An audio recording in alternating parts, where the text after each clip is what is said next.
Ever feel like just scrolling on your phone could, like, I don't know, impact a mission? It really can these days. Yeah, it's wild, right? We're diving deep into all that today, specifically Army Doctrine Publication 313, Chapter 8. That's the one, the Army's playbook for integrating information advantage. Every mission, every soldier. No pressure, right. So not just about having the coolest tech. It's bigger than that. Think of it like this. Every action, from a tweet to, say, a tank maneuver, Oh, wow. Okay, yeah. impacts that information environment. Message matters. Absolutely. And it's not a solo mission. Teaming up is key. Right, working together. Within the Army, obviously, but... All the way up. Other U.S. government agencies. Makes sense. Joint force, too. Wait, so like we're talking Air Force, Navy... A whole gang's here. Marines, everyone? Yep. Even multinational partners. See, that's where I'd think, like, wouldn't a tank move have the same impact no matter who's watching? You'd think, but what's standard for one country, right? Yeah. Could be a huge misunderstanding for another.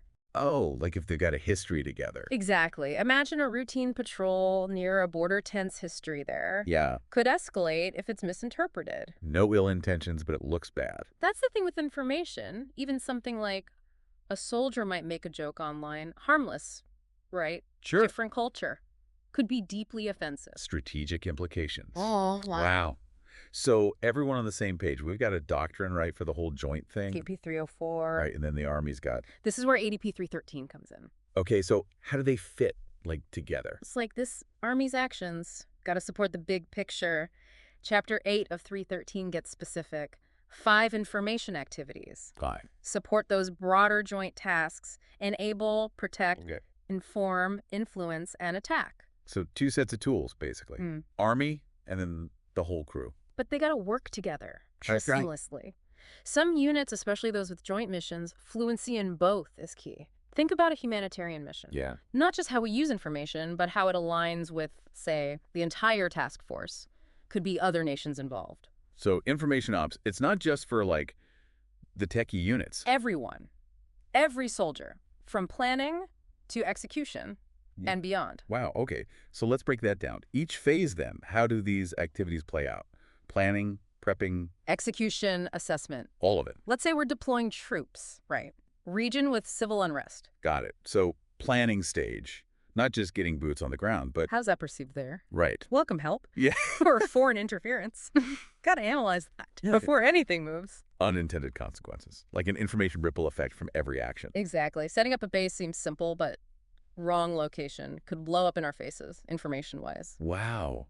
So planning's about those ripples. What about prepping, then, before we even, like, deploy? Think about it like this.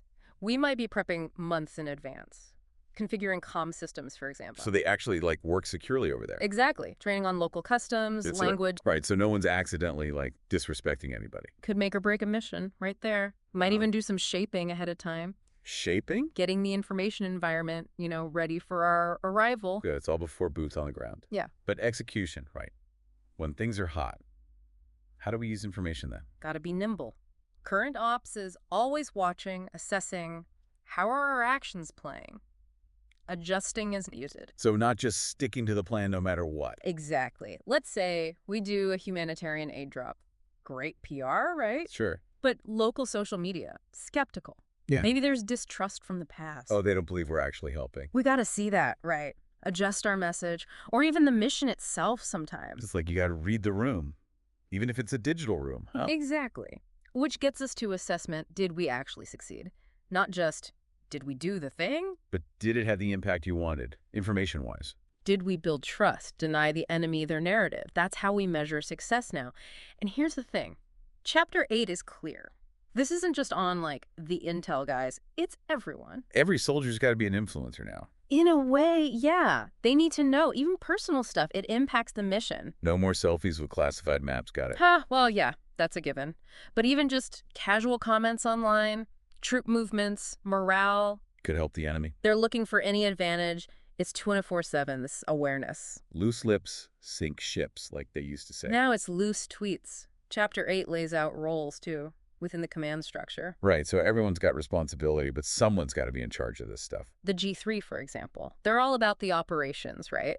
That includes integrating information activities, like, say, deception, PSYOP, Psychops, yeah, I've heard of that. shaping how the enemy sees things, basically. Clever. Then there's the G2, intelligence side. They're giving the commander the picture. What are people saying? Who matters in this fight? What's vulnerable? Information flows. They track that, make sense of it. And you got public affairs, the press, the public, that's them, managing the narrative. Truth gets out there, no misinformation. Staying ahead of the story, basically. And the chief of protection, they're guarding our info, cybersecurity, all of that, Yeah. making sure we don't mess up. Don't want to hand intel to the enemy by accident. Exactly. And remember, those 5 activities, they all play out differently. Enable, protect. What were the others? Inform, influence, attack. Depends on the mission, the phase.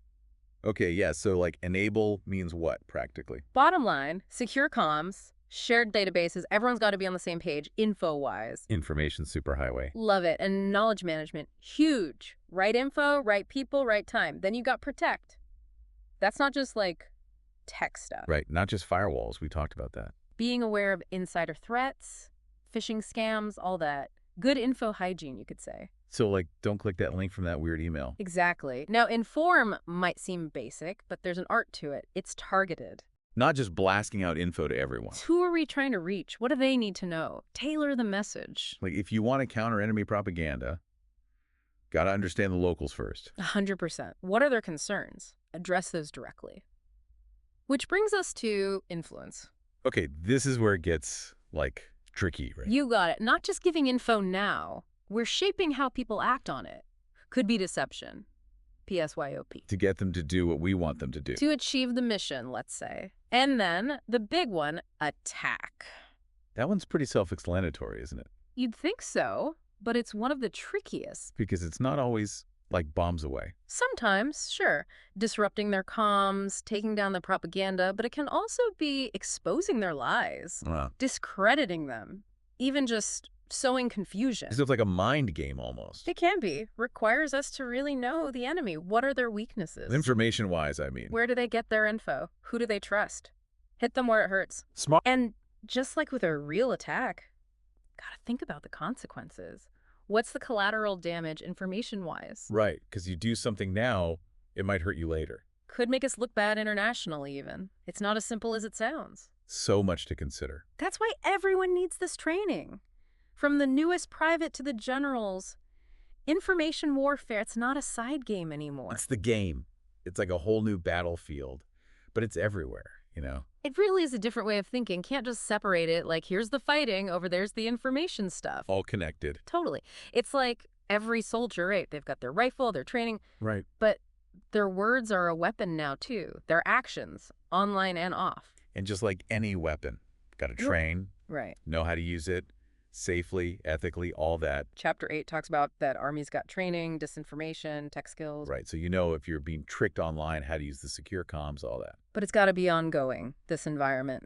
Always changing. New phone, new social media, every That's- 5 minutes it feels like. Everyone's responsible today, right? Could be a disaster tomorrow. And it's not just keeping up, it's like understanding the why, the deeper stuff. Principles. So a soldier's out there, new situation, maybe no direct answer in the doctrine. Right, no one would be like, okay, turn to page 37 for what to do if. They can still analyze it, think critically.